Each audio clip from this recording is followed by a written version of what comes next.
कैसे हो? सभी ठीक हो? चलो हम आज अपनी ऑप्टिक्स की क्लास को स्टार्ट करेंगे। हमने कल तीसरी वीडियो में हमें ऑप्टिक्स का जो चैप्टर पढ़ रहे थे लाइट में हमने क्या करा था, जो तीसरी वीडियो थी उस तीसरी वीडियो में हमने प्रॉपर्टी पढ़ी थी प्लेन मिरर की।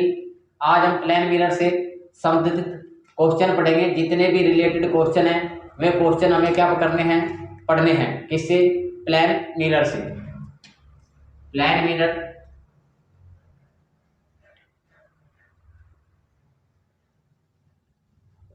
रिलेटेड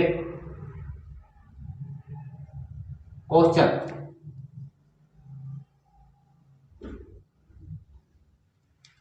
हमने एक प्लेन मिरर बना लिया। ये हमारे पास प्लेन मिरर है जो हम घरों में यूज करते हैं। इस प्लेन मिरर को हम घरों में यूज करते हैं। इसके सामने एक व्यक्ति, ये व्यक्ति है जो 60 सेंटीमीटर की दूरी पर खड़ा है। क्वेश्चन पूछा जाता है, एक व्यक्ति प्लेन मिरर के सामने 60 सेंटीमीटर की दूरी पर खड़ा है, तो उसका प्रतिबिंब कहाँ पर बनेगा, कितनी दूरी पर बनेगा? समतल दर्पण के सामने जब भी कोई व्यक्ति खड़ा होता है, जितनी भी दूरी पर खड़ा होगा उसका प्रतिबिंब उतनी ही दूरी पर पीछे की ओर बनता है। तो मतलब इसका प्रतिबिंब भी कहाँ पे बनेगा? 60 सेंटीमीटर की दूरी पर पीछे की ओर।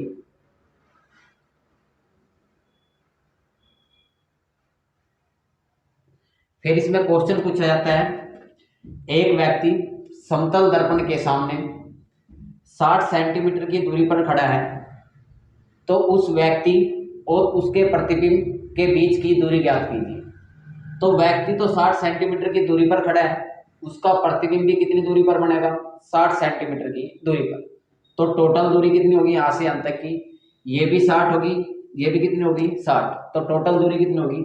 120 सेंटीमीटर। कितनी होगी? 120 सेंटीमीटर। ये कोई व्यक्ति है,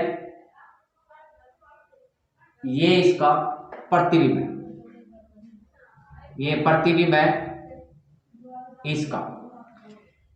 ये दूसरा क्वेश्चन कैसे पूछा जाएगा? एक व्यक्ति है जो समतल दर्पण के सामने 2 मीटर की दूरी पर 2 मीटर की दूरी पर खड़ा है। वह समतल दर्पण के आगे की ओर 30 सेंटीमीटर चलकर आता है। समतल दर्पण के सामने 30 सेंटीमीटर चलकर आता है। अब वह जहां पर खड़ा है वहां से उसका प्रतिबिंब कितनी दूरी पर बनेगा और उस व्यक्ति की और प्रतिबिंब के बीच की कुल दूरी ज्ञात की। तो हम सबसे पहले इसको करेंगे सोल्व। एक व्यक्ति कितनी दूरी पर खड़ा है? 2 मीटर की दूरी पर खड़ा है। कितने की दूरी पर खड़ा है? 2 मीटर की दूरी पर। कितना चल के आया वो प्रतिबिंब की ओर? 30 सेंटीमीटर। कितना चल के आया? 30 सेंटीमीटर। तो 2 मीटर का मतलब हो गया, ये टोटल दूरी कितनी है? 200 मीटर। कितनी है ये? 200। और प्रतिबिंब जो हमारे पास ये इमेज है किसकी ओर चल के आया? हमारे पास ये समतल दर्पण की। कितना चल के आया? 30 सेंटीमीटर। कितना चल के आया? 30 सेंटीमीटर। तो ये टोटल दूरी यहां से यहां तक की कितनी रहेगी? 170 सेंटीमीटर। तो इसका प्रतिबिंब भी कितनी दूरी पर बनेगा? 170 सेंटीमीटर की दूरी पर। फिर दूसरा क्वेश्चन पूछा गया कि यहाँ पे व्यक्ति खड़ा है, यहाँ से जो इसका प्रतिबिंब बना कुल दूरी कितनी है? 70 प्लस 170, टोटल दूरी कितनी हो जाएगी? Total distance 170 centimetre plus 170 centimetre, मतलब 3.4 मीटर। इतनी दूरी पर बनेगा। ऐसे क्वेश्चन पूछे जाएंगे प्लेन मिरर में।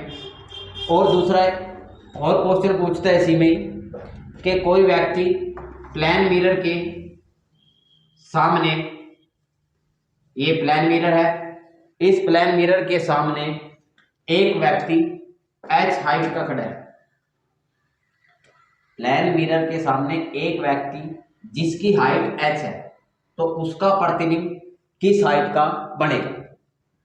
तो उसका प्रतिबिंब, जब भी कोई व्यक्ति प्लेन मिरर के सामने जिस हाइट का भी होगा उसका प्रतिबिंब उसी हाइट का ही बनाएगा, उसी ही हाइट का। तो इसका प्रतिबिंब भी किसका बनेगा? h हाइट का। किसका बनेगा? h हाइट का। ये जो 6 फीट का होगा तो प्रतिबिंब भी कितने का बनेगा? 6 फीट का। ये 10 फीट का होगा तो ये भी कितने का बनेगा? 10 फीट का। तो हम इसमें नोट करके लिखेंगे एक बात, प्लेन मिरर के सामने, प्लेन मिरर के सामने कोई व्यक्ति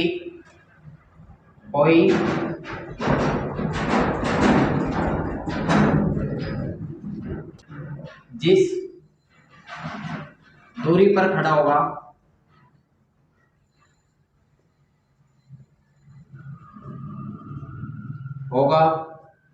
उसी दूरी के समान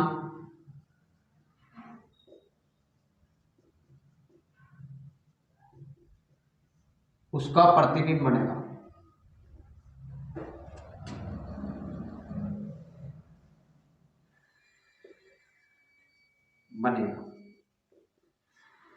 एंड और जिस हाइट का व्यक्ति होगा, जिस ऊंचाई का व्यक्ति होगा,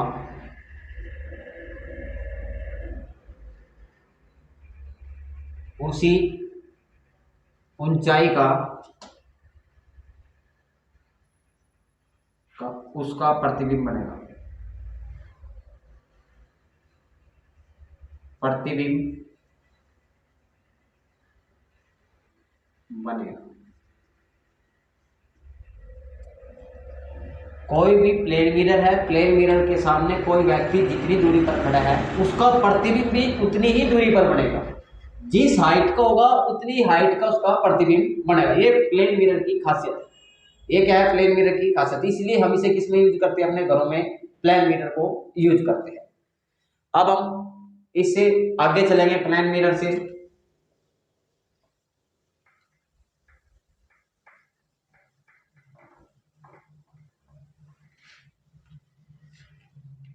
क्वेश्चन आया है हमारे पास यूपीपीसीएस ने सन 2010 में किसी व्यक्ति को अपनी कंप्लीट इमेज देखने के लिए उसे कम से कम कितना प्लेन मिरर लेना पड़ेगा। ये क्वेश्चन आया है भाई, किसी व्यक्ति को अपना पूरा प्रतिबिंब देखने के लिए उसे कम से कम कितना प्लेन मिरर लेना पड़ेगा। तो जब व्यक्ति को अपना क्या देखना है? प्रतिबिंब देखना है, तो उसे अपनी हाइट के हाफ ऊंचाई का क्या लेना पड़ेगा? प्लेन मिरर लेना पड़ेगा। तो इस बात को नोट करके लिखो, to see full image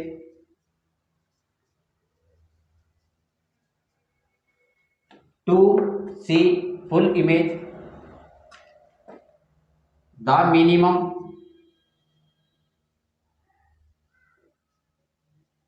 required of the plane mirror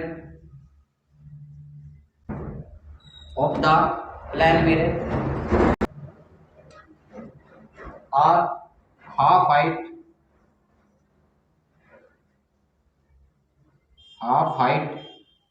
of object length. जो भी हमने ऑब्जेक्ट लिया है उसका क्या लेंगे? हाफ लेंगे।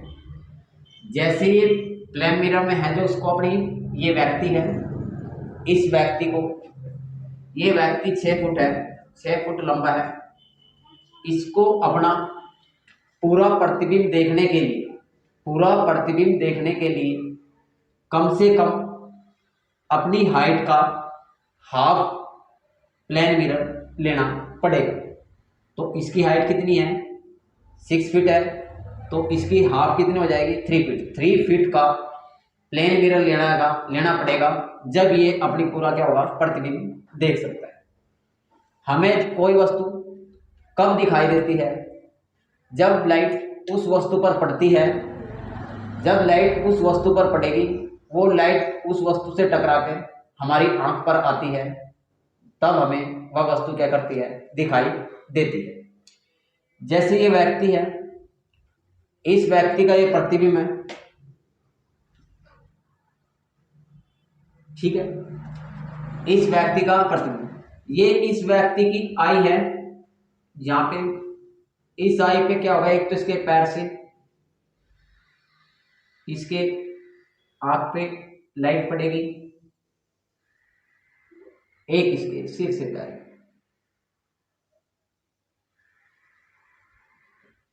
तो मिनिमम इतना प्रतिबिंब लेना पड़ेगा। जो इसकी हाइट है, उसकी हाइट का कितना माना जाएगा, ये 3 अंक का। तो ये भी साफ हो जाएगा और ये भी क्या हो जाएगा, साफ। ये टोटल कितने का था, 6 फीट का। तो ये कितने का लेना पड़ेगा इसको, 3 फीट के हाइट का प्रतिबिंब, 3 फीट के हाइट का प्लेन मिरर। अब हम इसी में ही आगे चलेंगे। क्वेश्चन आया है बहुत आगे जो हम टॉपिक करेंगे। जैसे हमने 2 मिरर ले लिए, एक तो मिरर ले लिया, ये दोनों मिरर के बीच में ये मिरर M1, ये मिरर M2,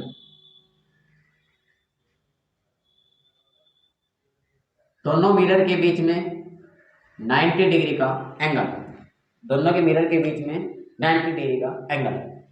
इसी के बीच में यहाँ पे कोई ऑब्जेक्ट रखा है, कोई भी ऑब्जेक्ट है। पूछा जाएगा, जब 2 मिरर है, 2 मिरर के बीच में एंगल हमारे पास 90 डिग्री का है, उनके बीच में एक ऑब्जेक्ट रखा है या कोई व्यक्ति खड़ा है, तो उसके नंबर ऑफ द इमेज कितनी बनेगी, उसके प्रतिबिंब की संख्या ज्ञात करो। तो इसके प्रतिबिंब कितने बनेंगे, पूछा जाएगा नंबर ऑफ इमेज कितनी बनेगी। तो हम सबसे पहले एक तो इस मिरर की वजह से इसका प्रतिबिंब पीछे की ओर बनेगा, एक प्रतिबिंब तो यहां पे बनेगा,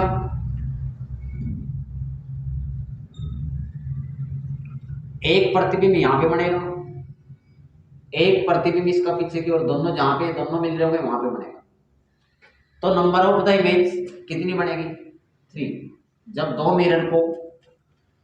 मिरर ले लिए हमने, दोनों मिरर को कितने डिग्री के एंगल पे रखा, 90 डिग्री पे, उनके बीच में एक ऑब्जेक्ट रहा है, तो उसकी नंबर ऑफ द इमेज कितनी बनेगी, 3 बनेगी। कितनी बनेगी, नंबर ऑफ द इमेज 3 बनेगी। ऐसे ही नंबर ऑफ इमेज निकालने का फार्मूला है, हम उस फार्मूले को करेंगे। नंबर ऑफ इमेज निकालने का फार्मूला, नंबर ऑफ इमेज निकालने का फार्मूला है 360 बाय में थीटा -1। थीटा को कहेंगे एंगल बिटवीन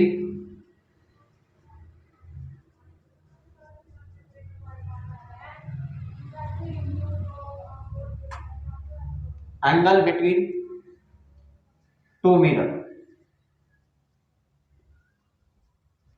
2 मिरर के बीच का कोण, 2 दर्पण के बीच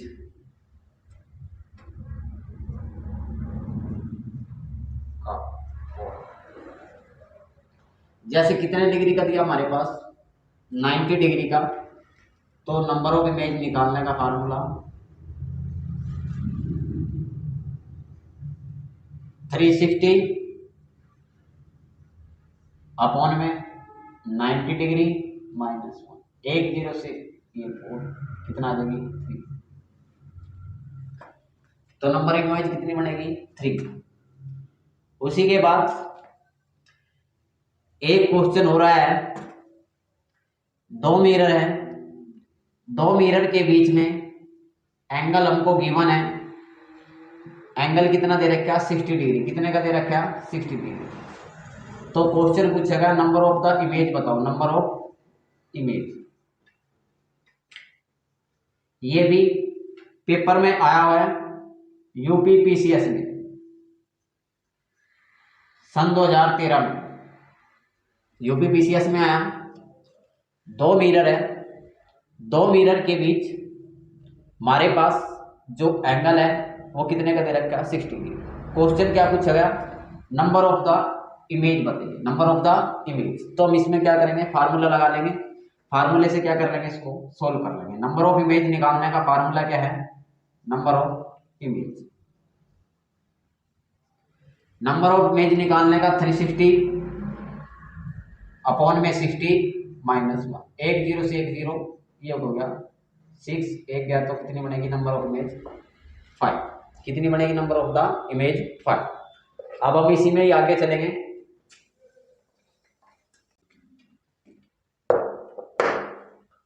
अगला क्वेश्चन क्या है, 2 मिरर को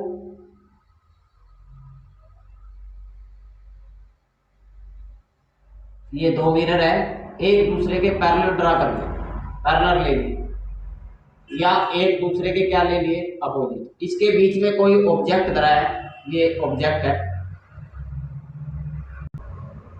ये इसी के बीच में क्या धरा है ऑब्जेक्ट, हमने इसी के बीच में क्या धरा रखा है ऑब्जेक्ट। इसकी पूछेगा नंबर ऑफ द इमेज कितनी बनेगी। ये सीडीएस में आया है सन 2003 में। 2 मिरर है, दोनों मिरर को एक वाल इधर है एक द्वार इधर है, एक वाल इधर एक वाल, दोनों के अपोजिट लगा दिया या तो आ जाए क्वेश्चन। या 2 मिरर एक दूसरे के पैरेलल, क्या है दूसरे के पैरेलल। तो इसमें पूछा जाएगा नंबर ऑफ द इमेज कितनी बनेगी, नंबर ऑफ द इमेज। तो हमें बताना नंबर ऑफ द इमेज कितनी बनेगी।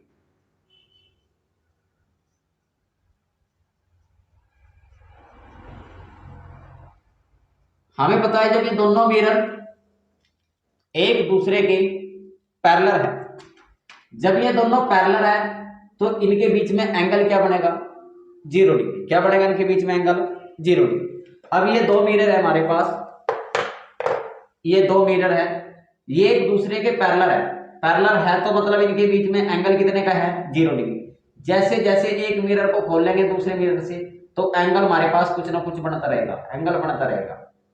और जब ये दोनों एक दूसरे के पैरेलल तो एंगल कितने डिग्री का इसमें 0 डिग्री का। कितने डिग्री का एंगल है इसमें, जो थीटा है वो हमारे पास कितने डिग्री का 0। नंबर ऑफ इमेज निकालने का फार्मूला क्या होगा, निकालने का फार्मूला है 360 बाय में थीटा, थीटा कितना है 0 डिग्री माइनस 1। ऊपर कोई रकम हो नीचे 0 हो तो हमेशा इन्फिनिटी बनता है। क्या आता है इन्फिनिटी। तो इसमें नंबर ऑफ इमेज कितनी बनेगी इन्फिनिटी। कितनी बनेगी number of the image infinity.